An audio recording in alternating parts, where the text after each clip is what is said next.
Oh, wait a minute. What? What? Oh, Come on. I forgot we're on where people can see us now. Sorry, Pick on my I just nose. saw it. Just looked like you had something. Really? I don't think so. I am camera ready.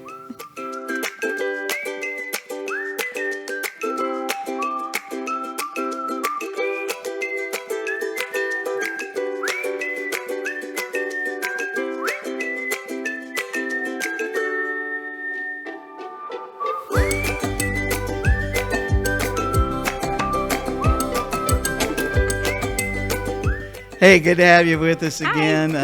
As we start out this season, is what we noticed we've been really fun, impressed. I don't know what you want to call it. You know, shocked a little bit, surprised. Is it taken aback? How many people all over the world have been listening to this podcast? Right, me too. And we thank you all. You know, thank every you. one of you for checking it out and being a part of it. And It's pretty great. kind of started this on a lark because she I love podcasts. yeah, she listens to them all the time. And I had a client that said, how do you start a podcast? And so we sat down and said, why don't we do one? Yeah. She said, oh, we're going to do a murder mystery one. That was my first thought, yeah. No, we had to call people, had to look You stuff do. up. Have to do a lot of research. Oh, man, no, I didn't want that much work. So we decided to do something that was about things that we knew about. Yeah. Like being a grandparent, grandparents. yeah. Because about that time, I have a we lot of started experience. getting more grandparents. You know, we have one that just finished high school Oh my gosh. Yesterday she graduated. Woohoo! and went to the graduation, and it was kind of crazy. So if you're, you're welcome to continue to listen to us. Yeah, We'll it'd be still great. be on the podcast wherever we're listened at. But also, with this, it's a different experience for us because we wanted to be able to reach out and get to know our audience even more. Yeah. So Hi, that see us. you can use this camera too. I know. I can use this one too. You don't have Used to. using this one. She's not always been on I'm television. not. No, not Although really. I try to says she keeps looking in that camera. And this is your camera. So I'm talk to confused. people over Hi. there. This is the 2-shot camera that people can see us on. Sorry. But primarily we're looking at each other. And it doesn't matter how many times I tell her that she This is the forgets. 2-person. This is mine. Yeah. Got it. Got it. Good. Got it. So, Got it. So we've had so much fun doing this podcast, and it's helped us get to know each other, even though we've been married for Ever? 13 years coming Yeah. up. That there are things that we learn more about how we want to grandparent, what happened in our lives when we were younger, and our involvement with our grandparents and our parents, because we married after our children were practically grown. Yeah. So we didn't have a lot of that grandparent interaction when they were little, and we're seeing and talking to other grandparents like us that Yeah, it's pretty cool. that so it's been really a neat experience and a lot of fun to share with you guys. And Getting a lot of insight into different grandparenting styles and the types of grandparents that are out there. And one of the first, and because now this podcast is going to be found on it's kind of like our Netflix. Right. okmoviestream.com, where you'll find the movies that we make, which are all family friendly. Yes, they are. We have, again, you don't have to look. I know I'm not. It's like she thinks she's got a studio audience. Hi. But, anyway, so we have it on okmoviestream.com. You'll find us on YouTube. You'll find us Fire TV and Roku channel, all okmoviestream.com. And we're excited about this opportunity to bring you this show and Super excited. make it happen, in a video form, because she's so beautiful and she makes up for all my shucks. imperfection. And Stop it. So one of our favorite shows that we did, it's been now probably, it was one of the first shows. It was the very first show on my 50th birthday. No, it was a second show. Second Your 50th show. birthday was Oh, that's right. Yeah. interviews with the folks who came to your birthday That's party. right. I forgot. Yeah. She didn't have very many friends, and No. whatever. People love her, and we had some really interesting stories, and we'll Yeah, we did. probably touch on those as we talk about Absolutely. the 5 different types of grandparents, and Yep. we're going to say we aren't professional No. therapists. Although Deanne was a licensed. I was a registered behavior technician. I was a paraprofessional, worked in the field of children with disabilities for many, many years. Yes, she's did a lot of that. She's used many of those on me I used some techniques on him. to try to train me to be a better Put spouse. him on I think. extinction. It's an it's an ABA term. Yeah. So, we'll cover some of that as we continue on, because she worked with a lot of those kids, and we happen to have one of our children is on the spectrum, and so it's there's a lot of insight. We have Yes. a lot of that to share from experience, and but with the 5 grandparents, we start with grandparent number 1, the formal Uno. grandparent. Yep. And the formal grandparent is considered to be, I don't even know if there's that many of this type anymore. I don't know. Maybe like during the time of like Downton Abbey, there were formal grandparents. Shows like PBS maybe have formal grandparents.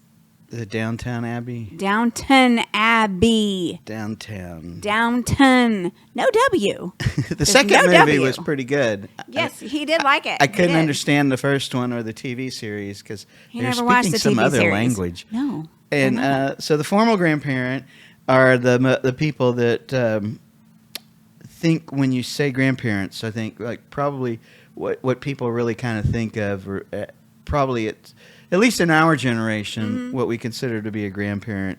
Those grandparents take on the traditional roles. Now we found this, and it was really a great little article in an online magazine from Australia called Over60.com. Yeah. So check it out. Interesting I know article. It's still online, Yeah, and still they there. have a lot of little grandparenting tips Little too. tips and ideas. So their roles, they believe these formal grandparents are the appropriate guidelines for grandparenting. To provide the background support. Take grandchildren out occasionally on an outing. Tea. Yes. Play a role in both children and grandchildren's lives, Very fancy. but are not overly involved. No. They're distant. Well, I'd like to have that job, Would you? Where you go to work and not overly involved. You just, oh yeah, I can do yeah. that. You do this. you do Maybe that, if you you do took that. this and you, but I'm just going to go over here. yeah. But I could say my grandparents, in the formal sense of it, were like I don't think I had a sleepover at any of my grandparents' Oh, really? houses. Oh. Yeah. Did you ever want to? Yeah, I Was think there an so. appeal for that? Like, did you find that idea appealing? Well, on my dad's side, there were over 20 cousins because there were 8 siblings. And Wow. so we played nonstop, which I don't think would be anything anybody would ever want to take over 20 kids at the same time. No. And, for me, one of the best things about being a grandparent is the toys. Is it now? This one is a favorite. It's from Play School. It's a busy ball popper toy. Very loud.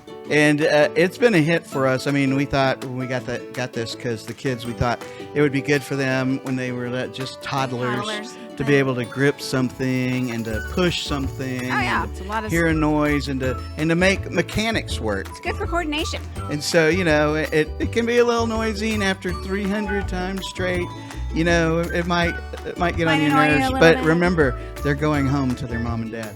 So you just push the button, and there you go. Down. And they love watching love it these so much. little colored balls go down. I try to through grab there. them in the midair. Now, the one thing you have to watch, and we have 4, 5, 8-year-olds that still come over and play with this thing. And 18-year-old likes to nonstop. sometimes. And they will see if other things will go through there, like Golf balls.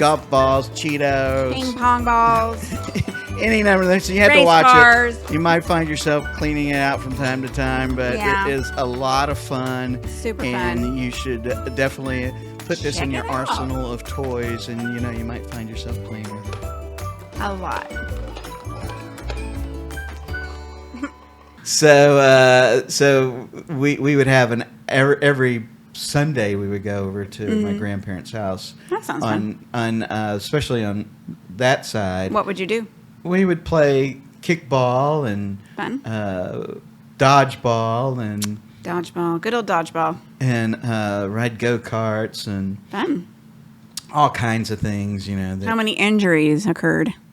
No broken bones. That's surprising for Some 20 cuts cousins. and scratches and some of the older ones, my cousins were a little older. They had little sisters, and they were kind of not always nice to them. Like, okay. they'd hit them and make them cry, and they'd run into the parents or that's something. sad. Or That's not not nice. hit them but hit them like- with a ball. right. Gotcha. Not And like we played kickball or dodgeball because in kickball you got out basically like right. dodgeball.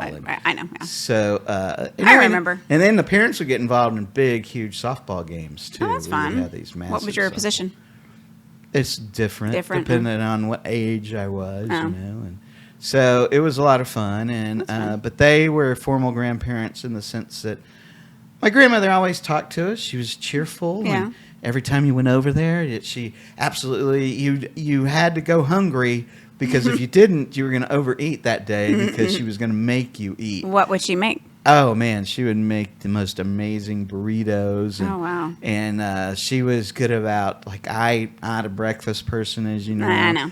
So, but the one thing that she knew that I would eat was rice pudding. Mm. And if I were over there, which during the summers, she would take care of us. I'll have to try rice pudding on air one day. Yeah. Okay. And so she would make it for me because she knew that was the only thing I would eat. And, Oh, that's And there were nice. always tortillas and there Homemade? was- yeah. Oh, wow. Can't Tamales, and she was just the most amazing Spanish cook. And she would make these, like you get them at like Taco Bell now, those cinnamon crisp kind of thing. But these were huge. Every holiday, especially at Christmas time, there were cinnamon crisps for New Year's, tamales for Christmas. Wow. Yeah, you asked me once because I told you that about tamales was that every Christmas there'd be a big hog's Oh, head. yeah. I forgot about that. up Yeah. on, That's why I asked you what she would make. in the kitchen, and you'd say, "Didn't that gross you out?" And I was like, "No, No. we're getting tamales. Who cares?" And so, and my grandfather on my dad's side, I don't know that I've ever had like a conversation with him because he owned a construction company and He worked all the time. he was always working. Yeah. And so we never really talked, and I was upset with him for that when he passed away because I felt like I never got to know him. But at his funeral, there were more people at his funeral than any other funeral I'd ever been to. Wow. And all these people came up to me as if he were talking through them to explain why he didn't talk to me, and they were telling me how wonderful he was to them and their family, give them jobs when nobody else would, help them start businesses of their own, and so many legacy. things. So it's it felt almost selfish to want what I thought I wanted when I understood how much he How gave. much you did. Yeah. That's And, quite a legacy he left behind. Yeah, and so and on my other side, my grandmother and grandfather on my mom's side, they were Mama and Papa. They worked a lot too. My grandmother always was a manager at one store or another. So were they formal? No. To a certain extent, because I don't think I ever saw them, not like us, like we're around the house in T-shirts and shorts when the kids or grandkids come over sometimes. And sometimes we don't even have any shoes on. Oh my gosh. My grandpa would That's never. so passe. Yeah, my grandpa always had on, my grandma and grandpa, when we were over there, they always had on slacks and, Button-down dressed shirt. to the nines. Nice. Yeah, Wow. and no matter what, if he was dressed up and he always looked sharp and looked good, and so did my grandmother, and then she wears some of that leopard skin stuff. And Really? yeah. Oh wow. So they I'd love were to see that. they were formal, but they were fun. Yeah. They were always, loved to see us play and have Yeah. a good time and stuff That's like neat. that. How fun. What about yours? Were you any formals? Yeah, my dad's side of the family, well, my grandparents were pretty formal. My grandfather was a retired Southern Baptist preacher. Thank you for that. I was wondering. He was a Southern Baptist preacher, started preaching when he was 12, and then my grandmother was a preacher's wife, so there was a certain amount of expectation to be proper in that role. And even in the family dynamic, there was that carried over. So, yes, they were formal. I didn't really know them very well. They moved around a lot because they opened a lot of churches. They went to start churches all Right. over Texas and Oklahoma and Kansas. But I didn't really know them that well. My grandmother was pretty proper and always had her hair her hair was always done. She went to the hairdresser weekly and always had those awful suits they used to have in the 70s. It was just awful. But they were that hot material. She used to wear those matching suits, and he was always in a pair of slacks and a button-down shirt and his hair all done too. So they were always put together. And growing up, I didn't see them very much until after they retired.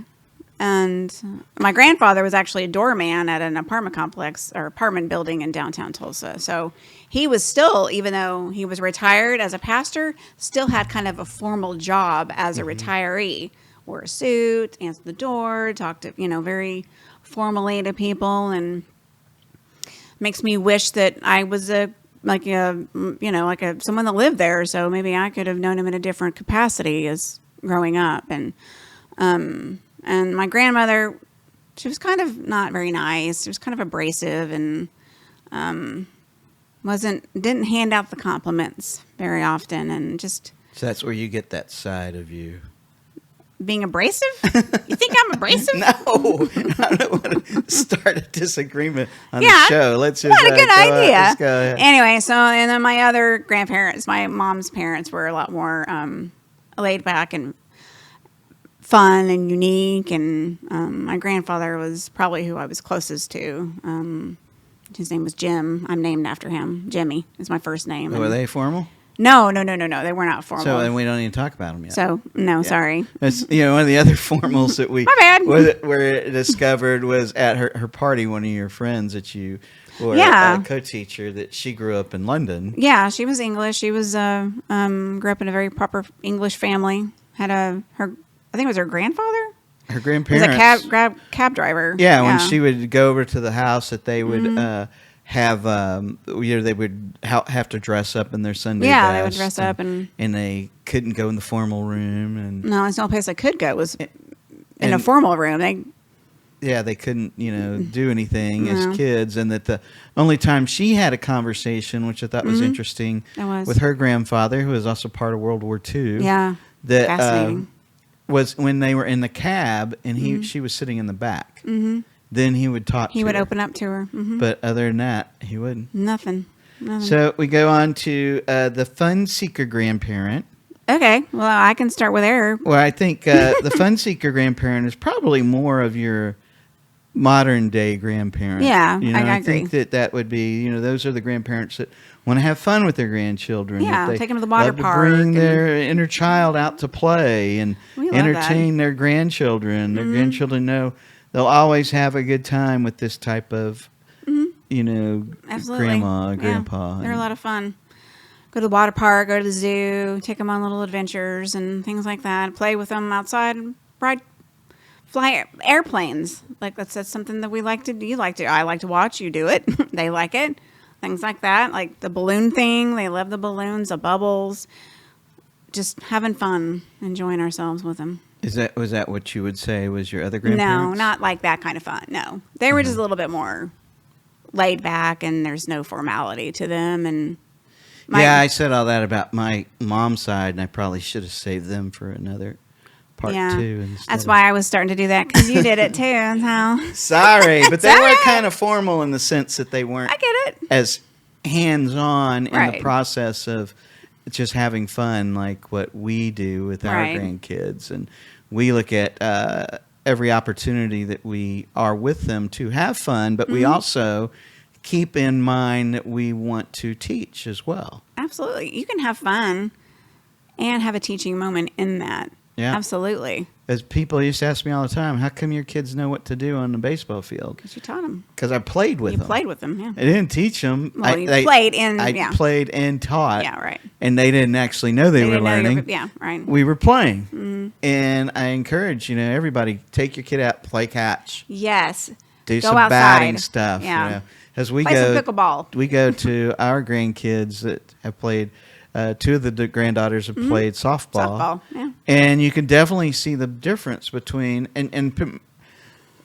people who don't know this, they would say, "Oh, that kid's just naturally gifted." No, his parents played. His or her parents played with them and spent time with them, and it doesn't take that long to learn how to be someone that can catch a ball, or not be afraid of a ball, right, or hit a ball, and it just takes consistency, and that's really the thing with everything. Whether absolutely. It's learning how to play the piano or guitar or drums, any of those things. I keep telling him I want some drums. So anyway, the fun seeker grandparent, is someone that enjoys, I think, and sometimes I know for me, there are things that I wish either my parents or my grandparents would have done with me. Yeah. That made it not only a learning experience, but fun. Right. So as you know, from time to time, we talk about different toys on the show. Yeah. And then we like to show you how to get them. And one of our favorites is the 69-hole rocket bubble gun. Oh my gosh. And he's going to open it and count the holes. She's always telling me what to do. That's true. 1, 2, 3, 4. I better count the holes another time. But as you can see, count them for yourself, 69 holes. And what it has is a rechargeable little unit. What were you going to say? No, I was going to say it's a rechargeable unit with a dish. You have a packets of bubbles. Pour them in there. Well, give me a minute. Sorry. I can pull out the packet of bubbles. And then you mix them all up in here with a little bit of water. Yep. And they dip it in and go after Loads of fun. Hours of fun. They'll chase you around. Be prepared to be bubbled. Because they will chase you around and make this fun for you and the entire family. Yep. And then try to surprise their parents when they come home. Oh, They'll get all bubbled. Plus, the bubbles, when you do them just right, they make some incredible pictures. It's beautiful pictures for sure. So don't forget the Rocket 69 hole. Got to make sure and add that. Rocket bubble gun. We'll have the link for you down below, and try to pick this up. It's a lot of fun. Bye. And I try to do that with our grandkids, our grandkids, and encouragement. As a fun seeker, you also be throwing encouragement, because I can remember one of the first times that my dad let me help him wash the truck. And he pointed out the spots that I missed. Right. I'm not going to do that again if you're just going to, lecture me. Give me a hard time. Go back and do it when I'm not looking. Exactly. And it was fun for our granddaughter recently when she helped us wash the car. That was a lot of fun. Yeah. And that was cute. And you can make anything fun. Yeah. Oh, yeah. And that's what what is that book about with Huckleberry Finn and the whitewashing of the fence, and he got people to help him because he made it seem like it was fun. It's funny. So those are things that I think that's important as a fun seeker. Oh, yeah, absolutely. And you were saying something about your dad and with the car. My grandmother on my mom's side was a very talented arts and crafts. She's a very talented artist and painter and quilter and things like that. And I didn't realize until a few years ago I started doing some stuff during COVID. Actually, I got into like making jewelry and stuff like that, and I realized I actually like it and I can do it where I never thought I could, but I can, and I attribute that to her. Is that what I thought you were just trying to take over the workout room? No. Okay. No, that wasn't it. No, sir. Yeah, you do. Moving on. She does make some gorgeous earrings, and she's moved on to learning other things to make, and from dominoes to things that you would just have in the house, or scrap pieces or things like that. And so, I remember some like from people that have passed away, just making things for them. Anyway, we'll definitely put like some of her earrings on, and you'll see them. And that's very sweet. And you don't have to do maybe you might want to have some for yourself. Maybe. So part of that, the fun seeker, is I think, like I said, a grandparent that's today that's a little more involved in trying to be, and I think possibly some of that is, like I know on my side, is that going through a divorce, Yeah. you feel like you missed out on a lot of that Right. fun when my kids were relatively young, and I didn't True. get to individually be with them to do some of these things because I'd have all four of them at the same time. And now that you're a grandpa, you can do that with these and pass that stuff on that you didn't get a chance to do with your kids. Right. Sorry, So. kids, but I'll do it for you. Your kids. Yeah, we have different, but then we get to do different things with the Right. grown kids and that's a whole nother show. That is another show. So then the surrogate parent or grandparent, Yeah. and those occur for several different reasons. Divorce. Death. That you moved back in with your parents. Yes, I did. And my brother moved back in with my dad. Mm-hmm. And That's then right. that grandparent becomes more involved in the day-to-day dealings in Oh, life yeah. of a child, from taking them to the doctor, Absolutely. school, You come to depend on that help when you're dealing with a divorce and needing that someone to help you support you and be there for you. Yeah. Others, like we ran into a friend that I used to work with that his daughter got pregnant at a young age. Yeah. And rather than kick her out and do all Right. the things that you see in a movie, they were more supportive so she could continue with her education, Right. build a life, and finally find Embrace that somebody role. else, and then they therefore became almost like the parents of the child, Right. to the point That that does happen, He so. talks about putting him to bed every Yeah. night, how much he enjoyed it. Yeah, And absolutely. it's wonderful that they are so supportive and that Mm-hmm. he could enjoy it, and that is grandparent number 3. Yep. The surrogate grandparent. And now Ooh. the thing about that is that if you are moving in with your parents, Yeah. you also get challenged on some of your own personal feelings sometimes, your personal beliefs, because that's true. the grandparent wants to be more involved, and because they Right. see more of what goes on every day and Yeah. what the child is living through, That's true. they become more of the huh? The reservoir. No, I haven't get there yet. Oh, sorry. That's still on number 3. I'm sorry. You said 3, and I thought, okay.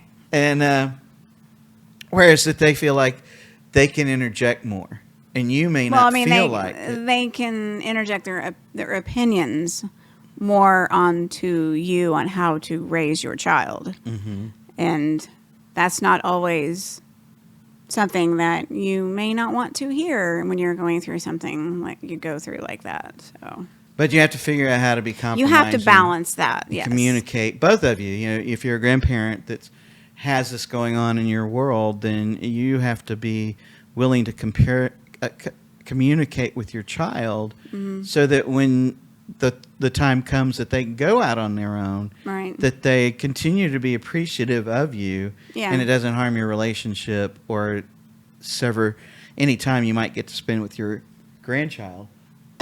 So Right. That's true. it's important to kind of feel that, and especially today, because Yeah. times are different. The level of respect has changed and altered of what younger people are willing to give anyone, That's very true. especially their parents. So Oh yeah, for sure. I think it's more. Yeah, they have a tendency to more listen to their friends than their parents, yeah. and that can be hurtful to the parents because the parents have wisdom and have knowledge to share, and then there's that thing of they don't take it and you feel rejected. So it's hard. And in most cases, okay, so grandparents probably shouldn't give advice on how to use a cell phone. No, They may not know enough about that. no, I don't think that's something that they can impart to anyone, really. How to do the new math. It's like, I don't even know how to do that.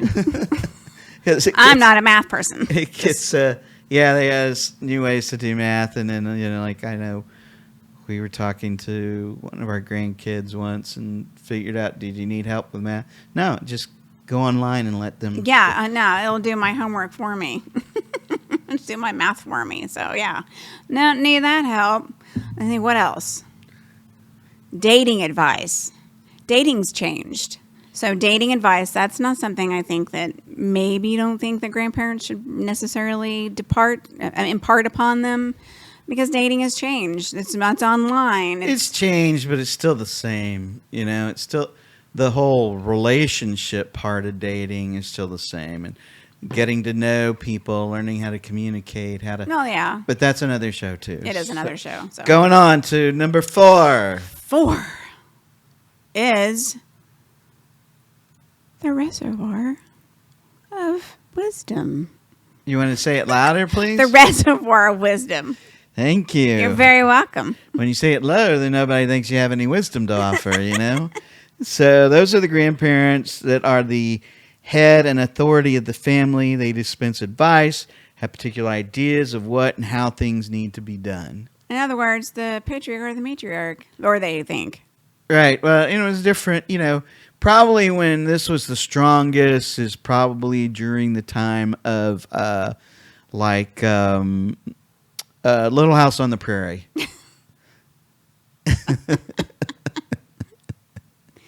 Okay, yeah. Okay. That's probably legitimate, yes. The Godfather. Okay. That's, there you go. There you go. Even times- Downton Abbey. That bygone era, like hundreds of years ago. Like, yeah. Right. Things evolve and change so much in this modern time that we live in that, you can... When I was a kid, you bought a TV and they had a tube and other tubes in them, and they basically didn't change for 30 or 40 years, And then now TVs change every year. You got to have the newest, the biggest, the best, 80 That's inch, what you think. 90 inch, 100 inch. And so everything on them is changed. The billions, trillions of colors, and pretty crazy. So the same thing happens with the way life is today. Yeah. Each, it was Bitcoin for a while, and then it was what they did to it's that NFTs game exchange place, Yeah. NFTs, and it all happens so fast, and that maybe like I had my ex-father-in-law, when we only had one car, insisted that I find another car, that I could get another car for like $1,000. And I said, well, no, not that's running. Right. And then I'd have to spend another $4,000 or $5,000, to get it working properly. And then it's going to break down all the time. But he argued that with me constantly. Yeah. And, and it was like you even today, $5,000 isn't going to get you a decent car that's reliable, and especially if you don't know anything about cars. Right. At that time, I knew a lot about cars, but today I don't know that when you open a hood if I could do what I used to do back then. Because there's so much technology and electronics. And I remember when we got I was a kid, when we got our first car, we lived in the Houston area with air conditioning, which was like 1971. I was 1. It also came with power windows. And I remember, never forgot, thought it was so cool. I asked my dad, asked him what he thought. Just another thing that's going to break down. Did it ever break down? Nah, I don't remember. I don't think so. Not since when we had it that I can remember. But so it's ever evolving and changing, and it's hard to keep up. Emotions today are way different. That when I was a kid, we didn't talk about depression. We didn't talk about depression. They didn't have, at least that we know of, ADHD, ADD, or autism or anything like that. So that is definitely, we're more in touch with. Well, it's more emotions and taking care of your mental health and that stuff we didn't talk about that stuff back then. Didn't happen. So families have a different kind of an outlook on maybe how the past was. Now, the hope is that maybe we can bring some of the good things from the past into the future. And if you have dialogue and a good open communication Absolutely. with your family, like even last night we had that with one of our sons and daughter-in-law. We were able to just talk to them about something concerning to them about another family member. And, we were able to look at it from different sides and try to talk through it without there being any, harsh reactions. But we were also very open and observing to what their feelings and needs are. Yeah. And that's what we try to do with our family, and so it's really tough to be that. I think it's if you are a grandparent today and you want to take the stance of the reservoir grandparent holding all the wisdom and everything else is wrong, then you're looking at a lonely existence. Well, yeah, if you're not open to different ideas and different perspectives, then you're not really a reservoir. Because then you'll find yourself end up being grandparent number 5. That's right. Nice segue. Thank you. You're welcome. I can't believe you knew that segue. Good. Okay, well, the next one is the distant grandparent, which are we talking like it could be distant as in like miles, or it could be just that, you are emotionally distant. Right. So you can do it both ways. Yeah, and I think the emotional thing comes from what we were talking about earlier with trying to overstep your bounds into your child and grandchild's that can make a existence. Because then they're going to pull away from you. Exactly. And that's, absolutely. And even if they don't stop being a part of your life, but they pull away, right, you still lose so much contact with them. And, for us, we always try to take into consideration everybody's way of life, so that for us, we just want happiness. We try to have joy in our home. Virtually 98% of the time.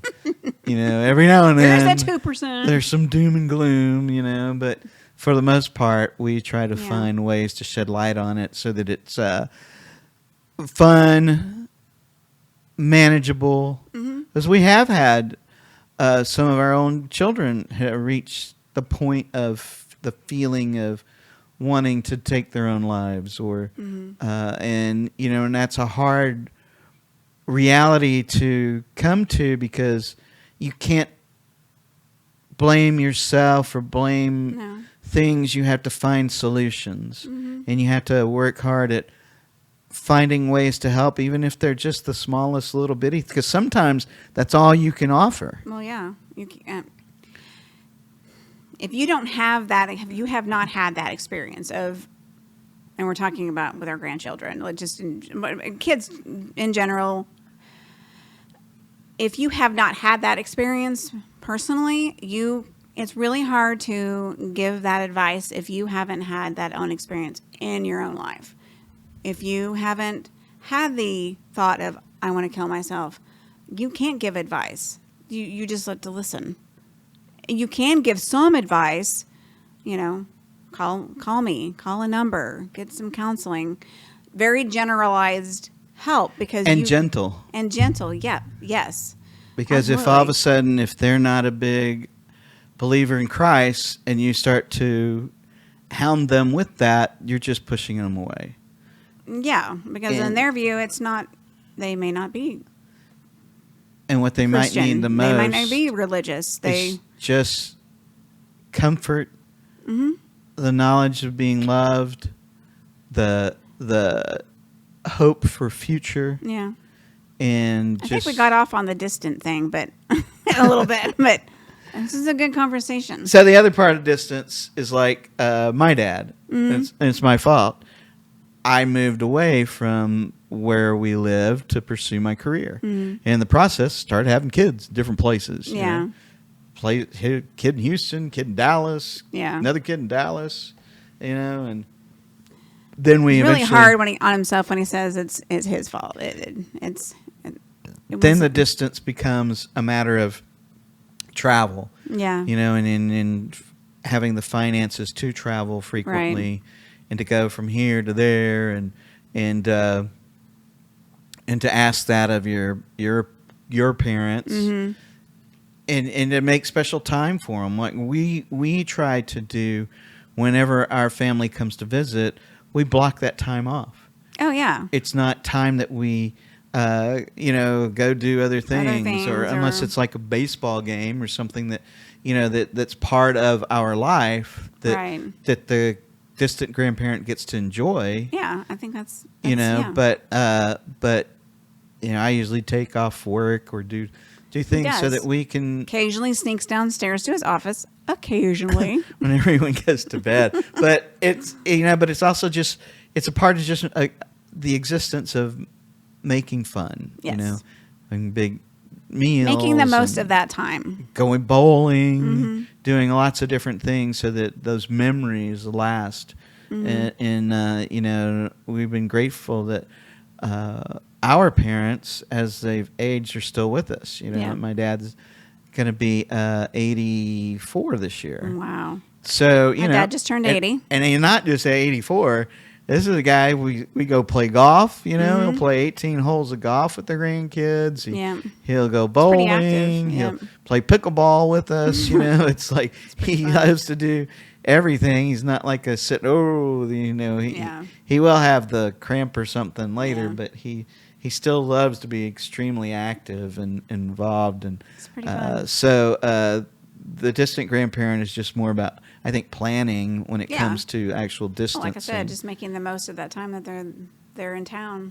Because we end up, I think he comes down 3 or 4 times a year, or he comes up, we go down 3 or 4 times a year, and so it's top 5 grandparenting. Top 5. That's the formal grandparent, the fun seeker, the surrogate parent, the reservoir family wisdom, Reservoir. and the distant grandparent.